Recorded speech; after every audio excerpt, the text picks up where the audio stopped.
kayo pala sir ay nagsagawa nitong training for coconut agriculture. Kumusta sir yung naging nito, Yes. naging resulta? Ano-ano ba yung mga nangyari dito, Sir Joey? Maganda po ito. Ito po yung training na kinonduct namin sa Legazpi. Ang titulo po is Training of Trainers on Good Agricultural Practices in support to the Coconut Farmers Industry Development Program. So para po ito sa mga magniniyog, para sa buong rehiyon ng Bicol. So ito po ay ginawa sa Legazpi noong March 16 to 20 ng amin pong mga kasamahan sa ilalim ng CFIDP. So ito po ay nagkaroon ng mga kalahok na 27 na kalahok na mga NCFRS registered farmers at may mga kasama din po sila mga LGU agricultural extension workers. Ayan. Ito po ay tumagal ng 5 araw at katulong po namin syempre yung PCA na siyang nagsilbing mga resource person. So marami po silang mga temang diniscuss mula po sa, of course, una po dyan, siyempre, tinalakay yung Coconut Farmers Industry Development Program. Ano po ba itong programang ito na pinagtutulong-tulungan implement ng iba't ibang ahensya ng pamahalaan kasama na ang Agricultural Training Institute dito sa Bicol o ang ATI Bicol. Ayan. Ito pong pagsasanay na to ay isa sa several batches of training namin na naka-line up in support sa CFIDP program para dito sa taong ito. So training of trainers po siya. Bali yung mga inimbita natin dito ay mga farmer leaders na after the training ay magsisilbi silang trainers sa mga training programs namin para naman sa mga karamihan ng mga coconut farmers sa kanya-kanya nila pong area. Kung sila po ay galing sa Camarines Norte, magsasagawa sila ng farmer level training doon naman sa Camarines Norte. Yun naman galing sa Albay, magsasagawa sila ng farmer level training doon naman sa Albay. And so on and so forth po sa buong Kabikulan. Alright, yun. So, kumusta naman sir yung naging feedback nung mga nag-participate dito sir sa activity na ito sir? Well, maganda yung kanilang feedback kasi unang-una, hindi lang yung pagsasanay will also benefit them personally kasi sila ay mga coconut farmers. Siyempre, unang-una, yung matututunan nila ay mga gamit nila sa kanilang farm. So, of course, they appreciated the training at ito ay kanilang magagamit sa kanilang mga coconut farms. So, yung pagpili ng mga tamang binhi, of course, yung tamang pag-apply ng mga pataba, tamang pag-manage ng mga pestisidyo at sakit sa coconut. So, natuwa sila because it is beneficial for them as a coconut farmer and of course, para din sa kanilang organisasyon kasi they will serve as trainer in behalf of their organization. So, what they have learned doon sa training program ay kanilang pwedeng ituro sa mga kasama nila sa kanilang organisasyon. At the same time, kapag kami ay nagsagawa ng farmer level training, sila ay magsisilbing mga resource person o trainer. So, tuwan-tuwa sila of course. At they are looking forward sa marami pang training program ng ATI ngayong taon. So, masaya yung naging training. At very learning experience doon sa part ng mga kasamahan nating magniniyog dito sa Kabikulan. Opo, iyon. Very well said, sir. So ito, sir, para magkaroon lang ng idea yung atin pong mga nakikinig sa atin or na nanonood sa atin ngayon, ano ba, sir, yung purpose ng training na ito? And at the same time, ano, sir, yung kahalagahan nito? Especially ngayon sa part ng mga farmers, Sir Joey. Ayan, base po siyempre sa ating titulo, training adherence on good agricultural practices. So, good agricultural practices. Ano po ba yung mga magagandang paraan, tamang paraan or agricultural practices sa pag-aalaga ng niyog? Una, siyempre gusto nating ituro sa mga participants, sa mga farmers, yung good agricultural practices sa pag-aalaga ng niyog. So ano yun? Mula siyempre sa pagpili ng tamang lugar kung saan ka magtatanim ng coconut, ano yung tamang klima, tamang elevasyon, tamang ecosystem. So site selection ang tawag doon, site selection. Tapos syempre, isa sa mahalagang aspeto ng pag-aalaga ng niyog is yung pagpili ng tamang binhi, tamang pananim. So varietal selection. So ano ba yung mga angkop na lahi ng niyog na angkop dito sa ating rehiyon? Angkop sa kanilang probinsya, angkop sa kanilang locality. So varietal selection, ano po. And of course, yung tamang management practices sa pataba. Kailan dapat maglagay ng pataba, gaano karami at ilang beses mo gagawin habang ikaw ay babantay. Siyempre, pag mula mo itanim yung niyog, matagal yan. So, gaano ka kadalas magtanim sa loob ng isang taon? Para siyempre, ay maganda yung ibunga ng sa iyong niyog. Then siyempre, itong ating niyog, meron din siyang minsan na experience ng mga sakit, at siyempre mga peste ng niyog, So yan, tinuturo yan sa mga farmers. Kaya nga good agricultural practices. So ano yung tamang pag-ani, tapos siyempre ano yung tamang post-harvest practices. Ano yung pagkatapos anihin, ano yung mga ginagawa sa niyog natin para mapanatili natin yung kalidad ng ating niyog papunta sa ating consumers, and of course, paano man sa eco-process into different value-added products. So yun, good agricultural practices on coconut production. So yun po, ang kahalagahan ay naituro natin sa kanila yung good agricultural practices in terms of coconut production, and sa paglalayon siyempre ng mabataas ang antas ng kanilang practice, mapadami ang kanilang produksyon, at syempre maging tumaas yung produksyon ng rehiyon sa coconut production in terms of our national output. Kasi alam naman po natin ang Pilipinas ay isa sa mga exporter ng coconut. Pambato nating produkto ang coconut. So gusto natin na yung mga magniniyog natin ay gumagamit ng good agricultural practices sa kanilang pagniniyog. So yun yung yun yung pinaka-essence na itinuro natin sa kanila, yung good agricultural practices. Una, matuto sila, and at the same time, bilang trainer, may turo din nila sa kanilang mga kapwa, kasamahan sa organisasyon at kapwa nila magniniyog sa kanilang mga barangay, munisipyo at probinsya. So yun po ang pinaka-objeto ng ating training programs. Okay po, yun. Dito sir, sa pagsasagawa natin ng training na ito, bago pa man yung training, may mga ba tayo sir? May mga challenges na na-experience sa pagsasagawa nito sir? Training na ito. So far kahit na pumutok yung ating di ba yung issue ngayon sa Middle East, ay hindi naman kami nahirapan na ipunin yung ating mga target participants. For sure they have experienced challenges sa pagpunta, pero I think manageable naman. So far wala namang reported challenge yung ating team na nagsagawa ng training program. So kung nagkaroon man ay they were able to manage it at their level, at nabigyan naman ng address ang kung ano man ang challenge na experience ng mga participants. For sure, yung siyempre ito kasi meron itong field work, so siyempre sa init ng panahon ngayon, most likely nainitan sila, pero wala na tayong magagawa doon sa init. Kailangan lang natin i-timing siyempre yung tamang oras ng ating pag-field work. So piliin natin na hindi mainit na masyado, tumiming tayo.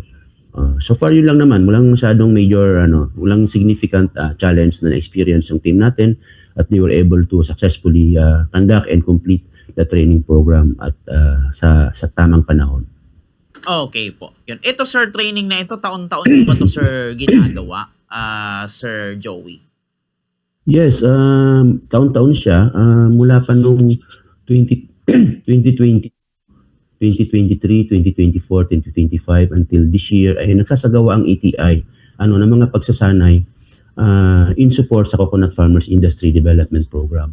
Kasi ang aming opisina, kami yung office ng Department of Agriculture na nabigyan ng mandato na mag-provide ng mga training program sa mga magniniyog sa ilalim nitong Coconut Farmers Industry Development Program. So since 2022, 23, 24, 25 ay taon-taon na po kami nagsasagawa ng training program. In fact, marami pa kayong mga naka-line up na training program for this year para sa ating mga magniniyog all throughout the region. Camarines Sur, sa lahat po ng probinsya, marami po kaming ikakandak ng mga training programs ng mga training of trainers. Ano po, siguro kung mamarapatin ninyo, bibigyan nyo kami ng oras, ay we can share yung mga line up ng training namin for this year sa buong rehiyon. Okay po, yun. Eto, sir, maisunod kong katanungan. Palibasa, nakakaranas tayo, sir, ng tawag nito, tension and even crisis sa pagtaas ng presyo ng produktong petrolyo. Kumusta naman, sir, ang coconut industry dito sa Bicol? Ngayong, eto nga, tumataas yung presyo ng produktong petrolyo. Naapektuhan ba tayo, sir, nito, Sir Joey? For sure merong effect yung kasalukuyang nangyayari sa Middle East, kasi syempre unang-una yung energy, yung fuel, ginagamit niya ng magniniyog sa pagpunta sa kanilang mga farm, pagbiyahe ng kanilang produkto mula sa kanilang farm papunta sa mga merkado.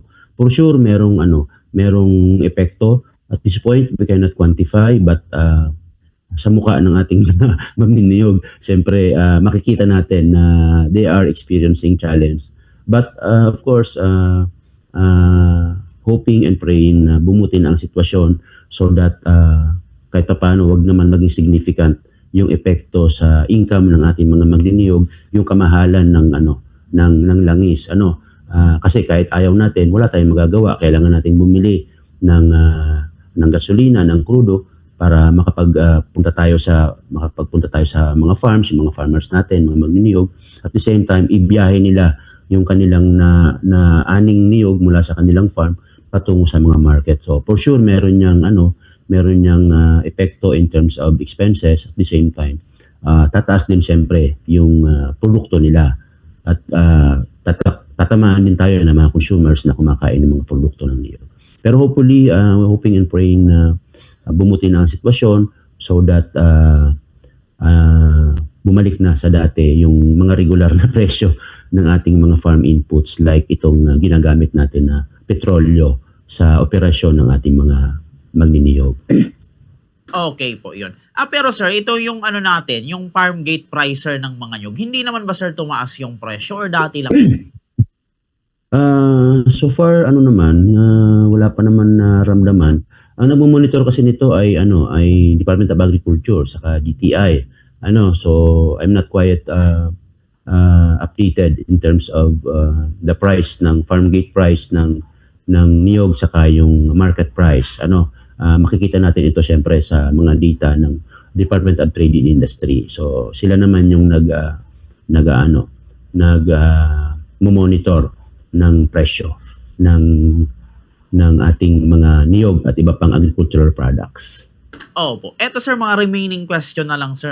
Sa inyo sir na palagay or perspective, sir yung parang maisasuggest mo na dapat na gawin para kahit papaano talagang umunlad pa yung coconut industry natin, especially dito po sa Bicol region, Sir Joey? Ayan, maraming paraan. Una, syempre, gumamit tayo ng tamang practices, yung good agricultural practices sa pagtatanim natin ng niyog, mula sa pagpili ng mga tamang bini para mataas na kalidad, and of course yung mga cultural practices mula sa paggamit ng pataba, pag-manage ng ating mga peste, yung harvest and post-harvest practices, yung transport.